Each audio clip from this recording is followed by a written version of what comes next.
Millions of years ago, this area near Hagerman was an ancient floodplain with grasslands and savannas teeming with wildlife from another time.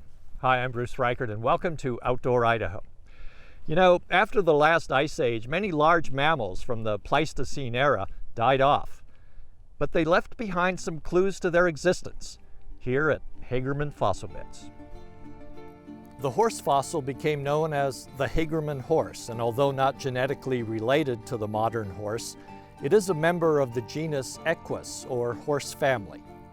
Today, the Hagerman horse is part of Idaho's ancient record and designated as the official state fossil.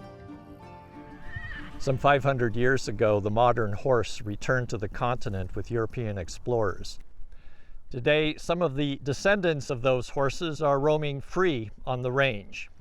So, are they a returned species, as some wild horse advocates suggest, or merely feral livestock? It's an issue that is coming to a head because the numbers of horses on the range are continuing to grow, with nowhere to go.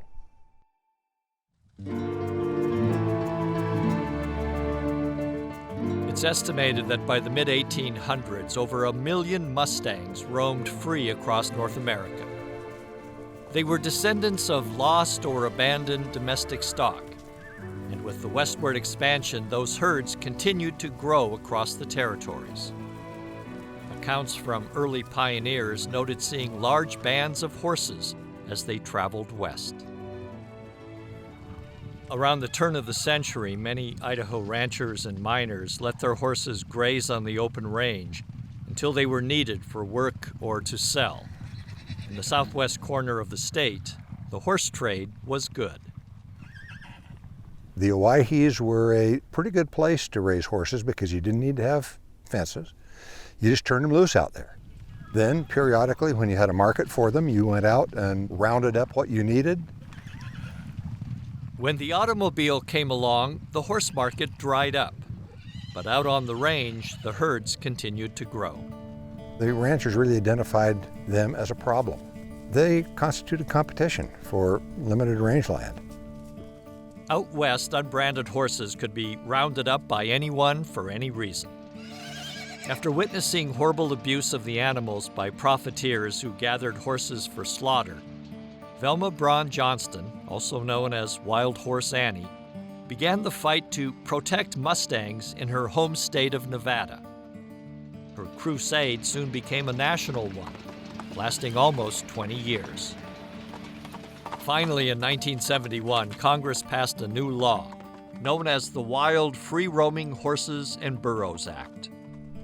Congress essentially set forth a mandate to the Bureau of Land Management and the Forest Service to protect those wild and free-roaming horses and burros where they were found, and in balance with the other uses. With federal protection and few natural predators, the herd populations have grown far beyond original estimates and allowances. In 2017, about 73,000 horses and burros roamed free on designated grazing areas around the West, called HMAs, or herd management areas.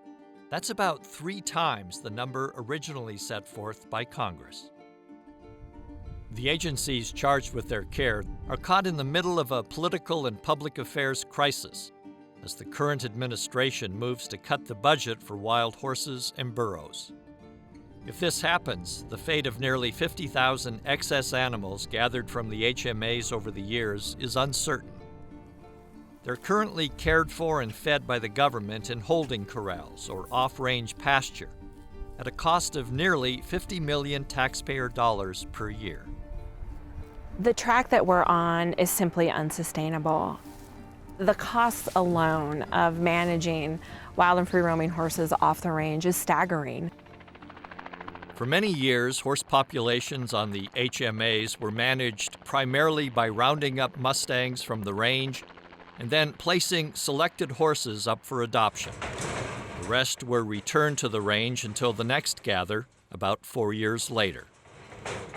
The program was fairly successful for many years until a number of factors slowed adoptions dramatically, which resulted in massive warehousing of the animals. but things might be looking up. You know, we are seeing an uptick in our adoptions over the last 3 years. I think that can largely be attributed to our partnership with organizations like the Mustang Heritage Foundation, who have developed these training programs that I think really contribute to the success of our adopters. Efforts by the BLM to partner with organizations like the Mustang Heritage Foundation have brought results and goodwill. But critics believe more effort should be put into managing horses and cattle on the range. The problem that exists for us as cattlemen is that on those areas where that we share a range with them, that because of the overpopulation, that they're denuding the habitat. There's a lot of cows in the West. In fact, the cows outnumber Mustangs by a huge factor. I could see fewer cows and a few more wild horses, so that genetic diversity is preserved and so that the wild horses get some of the space in the West here. BLM is a multiple use agency. Cattle are not on the range year-round the way horses are. And we have a lot of animals that are reliant on the range for their habitat. But animal rights activists believe the Bureau has not focused on the proper solutions to manage wild horse populations. I think the BLM needs to step up their game. There has been a very successful campaign to use PZP, which is an immunocontraceptive. I do think the BLM needs to keep their original promise, and we need to just focus heavily on PZP for current horse herds right now and not let that population increase, and then just let the ones that are in captivity eventually die off. We've actually been applying a fertility control vaccination to our mares for a good number of years. The challenging part of that is the fact that it's only effective for essentially 1 year, and it's costly. One method the BLM is using to deliver the PZP vaccine takes some expertise and some patience. Because horses are naturally curious, if you just sit down sometimes, they'll come up to you close enough to where you can maybe dart them. To keep track of which horses have been vaccinated, a GoPro is attached to the rifle to record the action. Usually once a horse is darted, the herd will run. Sometimes they'll come back to see what happened, and occasionally you'll be able to dart a second horse. It's a labor-intensive process, but for every mare darted, it's one less foal next year. In Chalice, the BLM gets a little help from volunteers, but even then, keeping up with the task can be daunting. And if we can begin to curb the growth, it will help us reduce the number of horses that we actually have to gather. For many, Mustangs are simply feral domestic horses that have been romanticized by advocates. How do you tug people's heartstrings if you're talking about feral horses? You got to talk about Mustangs or wild horses, or better yet, wild Mustangs. Others believe that Mustangs are an invasive species with no right to roam free. I think that's politicized. If we talk about invasive species, maybe humans should be no place but Africa. Maybe we're the ultimate invasive species. Maybe we shouldn't be in North America. Endurance rider Tom Noll has traveled hundreds of miles with his Mustang, Whiskey, in competition rides that push both rider and horse to their physical limits. Yeah, there you go. He believes that Whiskey's wild blood gives him an edge over domestic horses. Come on. But I ride him out here, and he is aware of what's going on all the hills. He's very aware of the other animals. He's got a very good nose for scenting things. And he just has a trail awareness and agility and athleticism that you don't find very often. Come on, Wes. I can't describe it, but you can tell that there's a sense of the wild.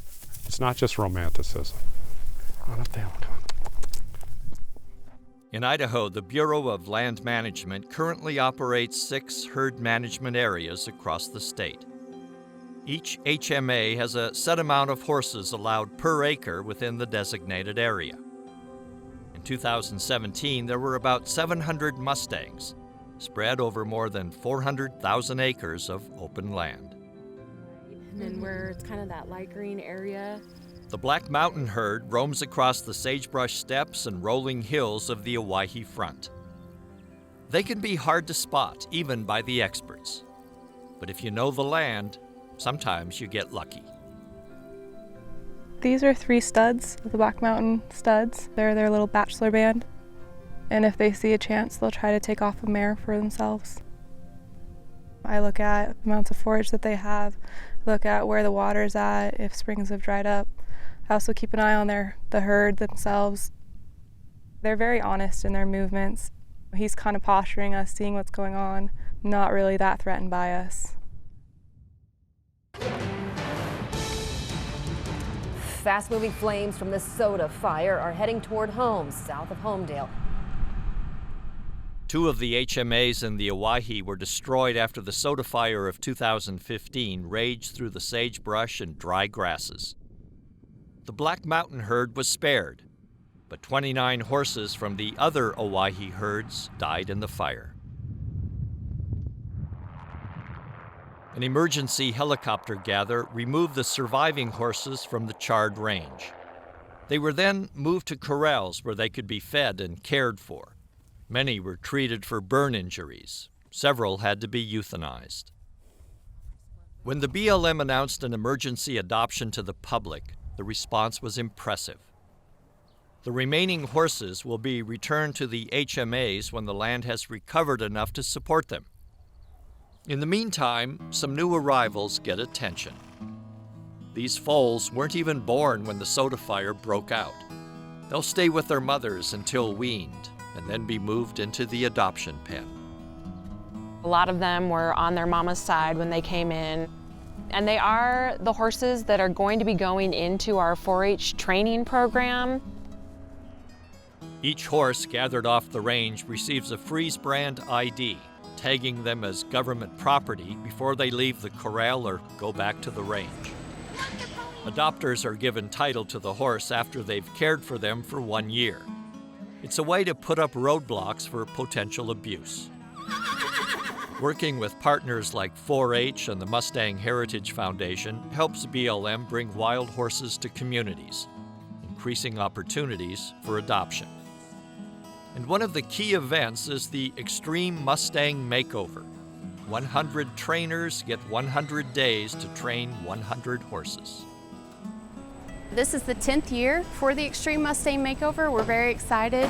We're going to 10 states with 10 events in hopes of reaching 1,200 adoptions of these horses. Selected horse trainers are paid to get wild Mustangs gentled and ready for adoption. After an arena competition, the horses are auctioned off to BLM-approved adopters. This 4-year-old Mustang, named Toothpick, was gathered after the soda fire destroyed his range and much of his herd. He gets a second chance for a good life through the Makeover Adoption Program. They need to be able to trust you. Trust, confidence. When I first took him, I had him inside for about 2, maybe 3 weeks, and then rode him outside. And as soon as he's seen the desert, he's like, I'm home, you know. I could just tell the difference in him. In his step, he liked being outside. That's why I think being on a ranch would just be really beneficial for him. Hi, Emily. How are you?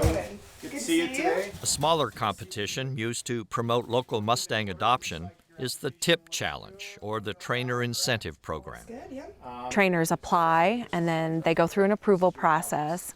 And once they're approved, they come to a wild horse facility and they pick up a wild horse. There he comes. There he goes. Just like a gentleman. In this program, the trainer has 90 days to gentle the horse and train it to follow basic commands. Yeah, thank you. The goal is to take some of the wild out of the horse Hi, sweet boy. and make it more adaptable and adoptable. Look at that, first touch. Oh my goodness. Oh my God. This Mustang's first human touch seems to be a good omen for their future relationship. I think I picked a good one. I think everybody you talk to always mentions that first touch. It's almost magical for them. And it's just the beginning of that trust process that they're starting to build with these horses. I'm pretty new to the scene, actually. I definitely have trained a few horses before, just my personal horses, so this is a little bit out of my comfort zone with the time limit, but definitely an exciting challenge. Good boy. So my horse is named Gallant. He was previously 4832. He's a bay gelding, 3 years old, from the Little Owyhee herd management area. Good boy. I liked how humble he was and just regal, so the name fit. No. These two will soon discover if they have enough chemistry to place at the Mustang Mania Tip Challenge. He's an incredibly smart horse. Emily seems pretty confident. And this is his better side. I try to stay pretty open-minded. Every horse is so different, it's hard to have any expectations going in. I have a rough schedule, more or less, of what I want to accomplish, but a lot of it's just going to depend on my horse and, good boy, how fast he wants to come along. Our next contestant is The big day has arrived. It's a hot July afternoon. Both humans and horses are feeling the heat in the arena. Emily has already taken Gallant through the first part of the trials and placed in the top 10. Now she starts the final competition. Emily, she's got a partner in that horse right now. I'm proud of these competitors because I know what it takes personally to get a Mustang gentled. It's not just a simple, easy process. And if you are scared of them, they know it. But Emily's got just kind of that casual, very easy to get along with, and has a very easy personality. So you flood that over into the horses, and most time it's a win-win. Emily guides Gallant through the paces with just a little hiccup. But all in all, she's happy with the result. So the process has been incredible, and the transformation from day one till now is outrageous. You know, just seeing the kind of horse that he has become and how he was completely wild and untouchable and aggressive, and just to being such a great friend and companion. So it's been really incredible. Emily Fisher showing Gallant. Really grown to love this big guy. Good job. Yeah. And the hard work pays off.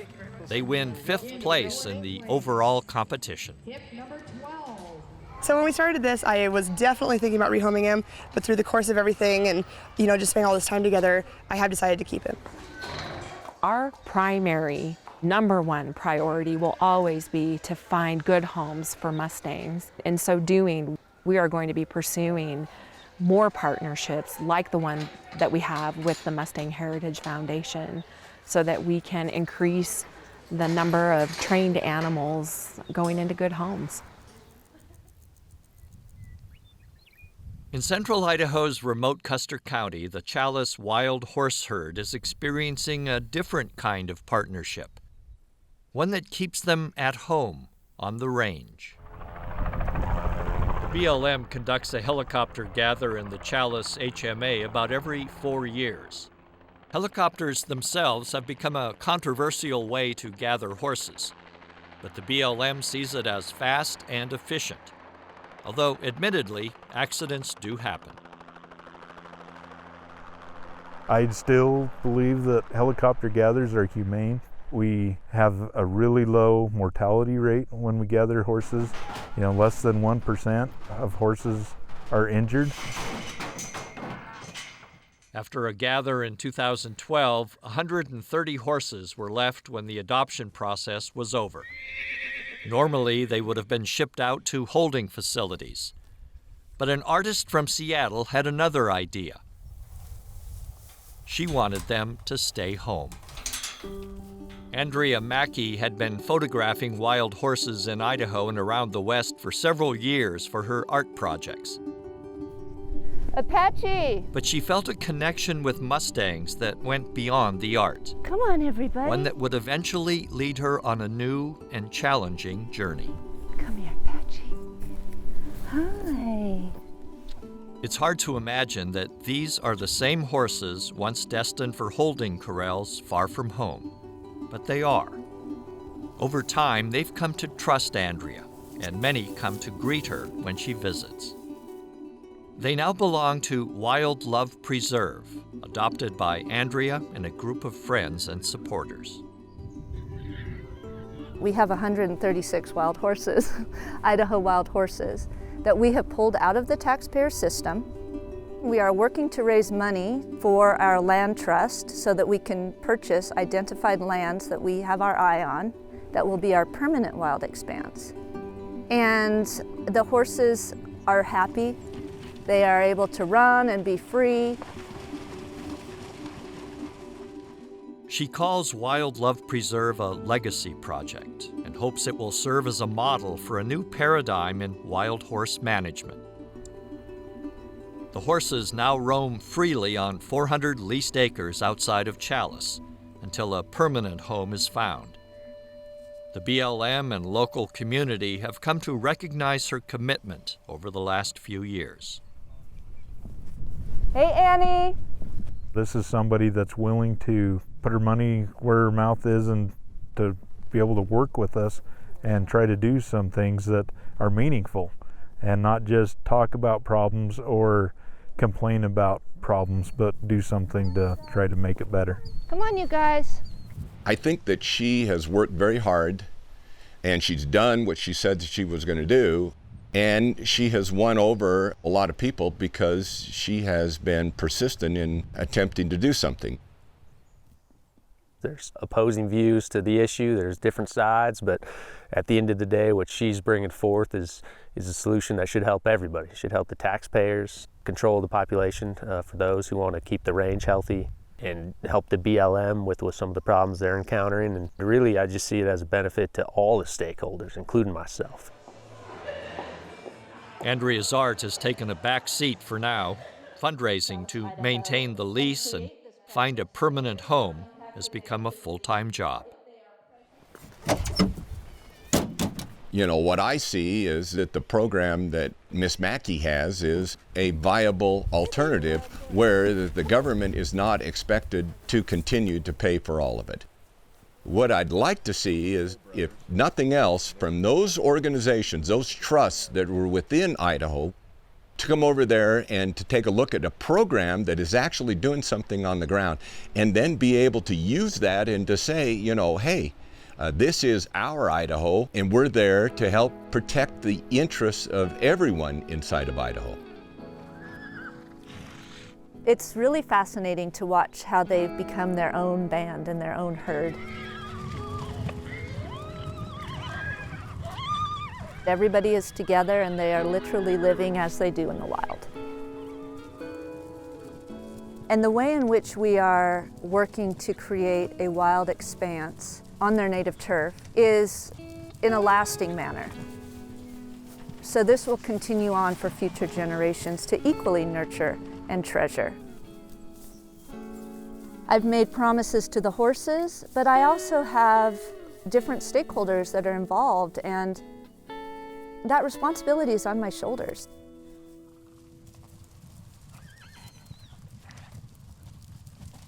Faced with a tremendous budget cut, the BLM will be forced to make some hard decisions about the 50,000 animals in holding facilities and on the overpopulated ranges.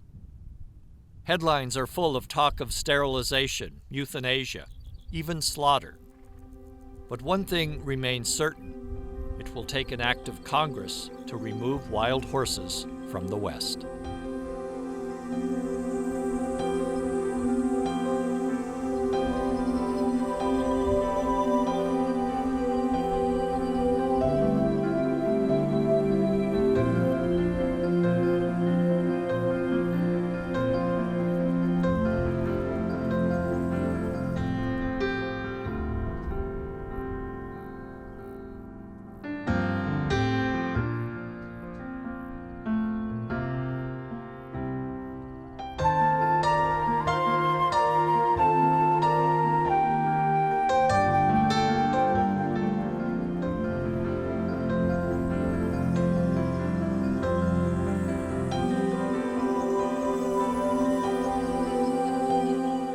Funding for Outdoor Idaho is made possible by the Laura Moore Cunningham Foundation, committed to fulfilling the Moore and Bettis family legacy of building the great state of Idaho, by the Friends of Idaho Public Television, by the Corporation for Public Broadcasting. To find more information about these shows, visit us at idahoptv.org.